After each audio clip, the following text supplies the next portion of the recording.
had to know that it was going to come to this, that it was going to be scrutinized, regardless of who the subject of the investigation was. If the names were changed and the parties were changed, we'd still be here. And it looks like they were trying to skate along the edges and get away with something to me. As I said before, Mr. Chairman, I believe the whistleblower is operating in good faith. Well, then they has couldn't followed be the law. They couldn't be in good faith if they were acting as a political hack, could they? Mr. Chairman, my job is to support and lead the entire intelligence community. That individual works for me. Therefore, it is my job to make sure that I support and defend that person. You don't have any reason to accuse them of disloyalty to our country or suggest they're beholden to some other country, do you? Sir, absolutely not. I believe that the whistleblower followed the steps every step of the way. However, the statute was one in this situation involving the President of the United States, who is not in the intelligence community, or matters underneath my supervision, did not meet the criteria for urgent concern. No, I'm just asking about the whistleblower right now. I think the whistleblower did the right thing. I think he followed the law every step of the way. Listen, you little wiseacre. I'm smart, you're dumb. I'm big, you're little. I'm right, you're wrong. And there's nothing you can do about it. We have a bunch of people in the media who wanted to read this as a Rorschach test, and they wanted to have a predetermined answer for exactly how to interpret each piece of this. And so as the chairman began today, he said, predicate of investigation appropriate, but some minor mistakes and errors were made. You've outlined in this 478 or 434, depending on whether we count all the Roman numerals, page report, 17 significant errors in this investigation. Bruce Ohr, who has a very significant senior role, ODAG, for those who don't know, the Office of the Deputy Attorney General, has primary oversight of all law enforcement agencies in America. So if you're in the FBI and you might make a mistake in your investigation, the people you'd be in trouble with normally are in the Deputy Attorney General's office. And here's a guy in the Deputy Attorney General's office who ultimately gets involved, inserts himself into this investigation. And I think it's pretty important to recognize we've got a massive cultural systemic failure. If a guy from ODAG, who should be doing oversight of this case, if he weren't off on another assignment about organized crime and drug trafficking, if he were going to get involved in this, he should be checking the work of the people who were doing the work. And there are a whole bunch of department protocols and provisions that were violated throughout this. But Bruce Ohr, he ultimately decides to get extra information out of Christopher Steele after Christopher Steele or his employer, Fusion GPS, had been cut off by the FBI. Why did the FBI decide to no longer listen to Christopher Steele? Now, many years ago, I discovered that there are 31 proverbs. When you read the Book of Wisdom in the Bible written by Solomon, there's 31 of them, which makes it fairly easy to read one a day. So if you don't do anything else in your spiritual walk or in your search for wisdom, you can read one proverb a day. And if you do that over and over and over 12 times, you will have read that book in 1 year, right? And 30 years later, I have read it a bunch of times. And, Proverbs is Book of Wisdom. And you know what? If you actually understand the stuff, you will get wiser. Isn't that interesting, And here's what happens when you get wiser. Your life gets better. Because you quit doing stupid stuff, I have figured out the less stupid stuff I have, the better life I have. That's fairly simple, isn't it? You kind of get back what you put out. You reap what you sow. If you plant corn, corn grows. If you plant stupid, you grow broke and desperate. You're going to get a crop of something in your life. What's your crop going to look like, right? There's nothing in that document that's personal information. There's nothing national security related. The fact that it was labeled as committee confidential exposes that this processor is a bit of a sham. Kasowitz, Benson, and Torres, which is the law firm founded by Mark Kasowitz, who is President Trump's personal lawyer. Have you had any conversation about Robert Mueller or his investigation with anyone at that firm? Yes or no? Well, is there a person you're talking about? I'm asking you a very direct question, yes or no? I need to know I'm not sure I know everyone who works at that law firm. I don't think you need to. I think you need to know who you talked with. Who'd you talk to? I don't think I'm not remembering, but I'm happy to be refreshed, or if you want to tell me who you're thinking So are of you your colleagues. Are you? I appreciate the comments of my colleagues. This is about the closest I'll probably ever have in my life to an I am Spartacus moment. My colleagues, numerous of them, said that they too accept the responsibility. I bring a message from your master, Marcus Licinius Crassus, commander of Italy. By command of his most merciful excellency, your lives are to be spared. Slaves you were, and slaves you remain. But the terrible penalty of crucifixion has been set aside on the single condition that you identify the body or the living person of the slave called Spartacus.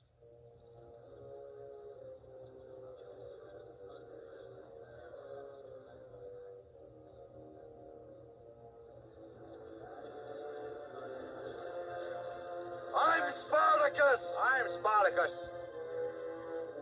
I'm Spartacus! I'm Spartacus. I'm Spartacus! I'm Spartacus. I'm Spartacus. Spartacus!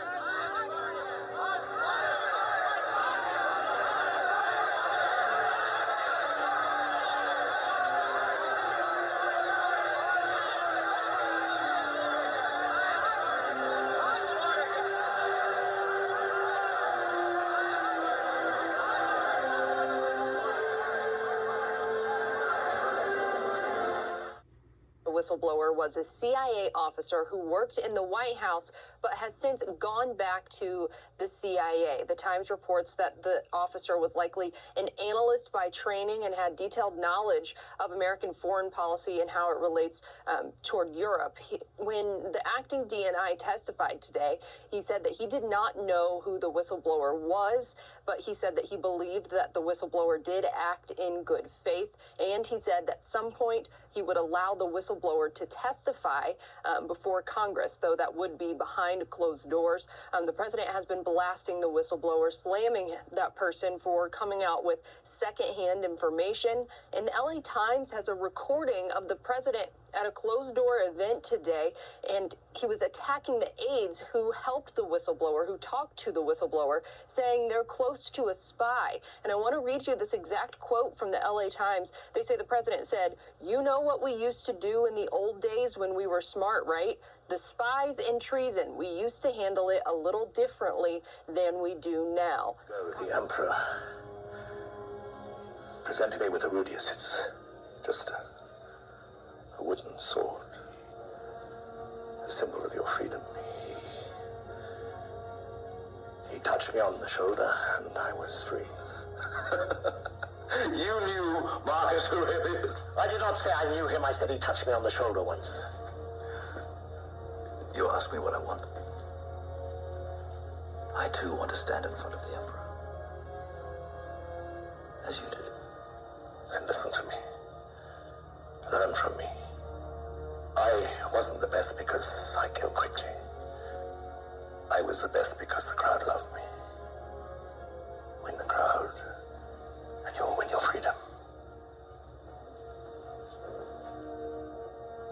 I will win the crowd. I will give them something they've never seen before. Welcome back to Squawk Box. Baseball is also back, and Dr. Anthony Fauci throwing out the first pitch ahead of the Yankees-Nationals opener in Washington. Dr. Fauci, when you're ready, it's your pitch. Here's the pitch, swing and a fly ball to left center field. This is way back. This one is going. It is gone. Goodbye. Well, one of the nation's most high-profile public figures during the pandemic will help kick off the Major League Baseball season.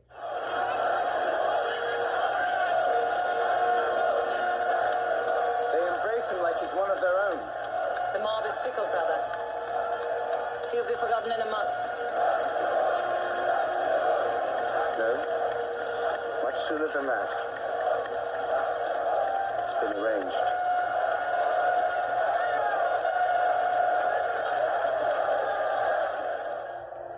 Anyone here been in the army? Yes. I'll serve with you at Bindabara. You can help me. Whatever comes out of these gates. We've got a better chance of survival if we work together. You understand?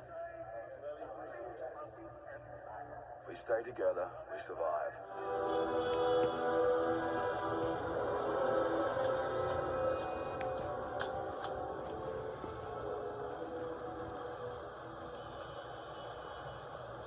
Nathan, what happened? What went wrong?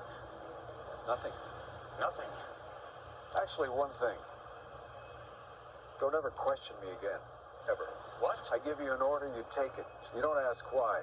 Those 10 seconds on the phone could have blown the op. The op was bringing Schmidt across. The op was setting up Ann Cathcart, and your end had to look legit. What are you telling me? Schmidt was bait? Yes. Nathan, they executed him on a shitty cellar floor. And it could have been you. And let me tell you something about Schmidt. He went to the Russians a week ago and said he had a contact, an American, somebody he could use. Don't tell me that. Don't fucking tell me that. You didn't look in his eyes. Don't tell me that. He was your asset, somebody you used for information. Oh, Jesus Christ. You don't just trade these people like the baseball cards. It's not a fucking game. Oh, yes, it is. It's exactly what it is. And it's no kid's game either. This is a whole other game. And it's serious and it's dangerous. And it's not one you want to lose.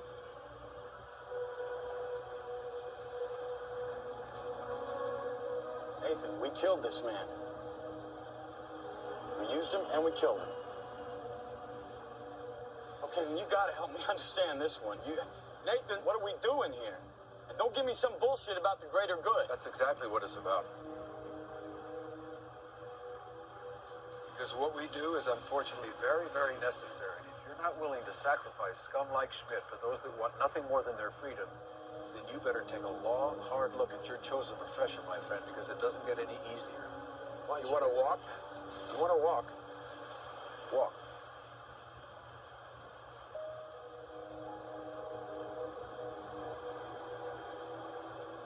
You should have told me about the op. You used me. I did, and listen to this, because this is important. If you had pulled some stunt over there, if you had gotten nabbed, I wouldn't come after you. You go off the reservation, I will not come after you.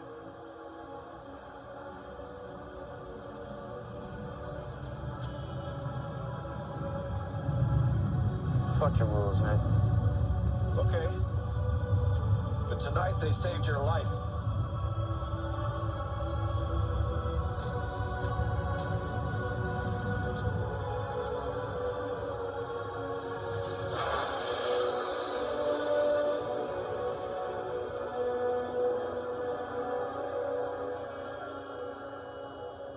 Partnerships that the Texas A&M system has with the U.S. government and private industry to help discover and manufacture miracle medicines. It's part of what makes the Texas A&M system truly special. I hope you'll stick around to hear more. Now with us is Dr. Jerry Farrell. Dr. Farrell is the Chief Operating Officer here in College Station of Fujifilm Diosynth Biotechnologies. He's originally from Ireland, earned a PhD from Dublin City University, did postdoctoral work at the University of Memphis, came to College Station at the end of 2014 when Fujifilm became the manufacturing subcontractor to the Texas A&M C-Atom. Fujifilm ensures that the C-Atom is ready to produce and respond when the federal government wants to produce COVID-19 vaccine doses at mass scale, or for that matter, any other vaccine. Globally, Fujifilm is already involved in the COVID-19 fight. Its biotech arm has manufacturing facilities in 3 locations besides College Station: Research Triangle Park in North Carolina, United Kingdom, and Denmark. So welcome, Dr. Farrell. So tell us how a Japanese camera company ended up hiring an Irishman to make medicine in Texas. Good story. Do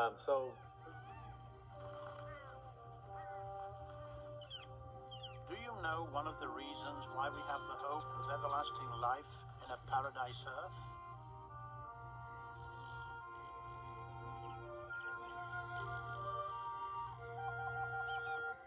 A young boy who trusted in God was a key to our hope.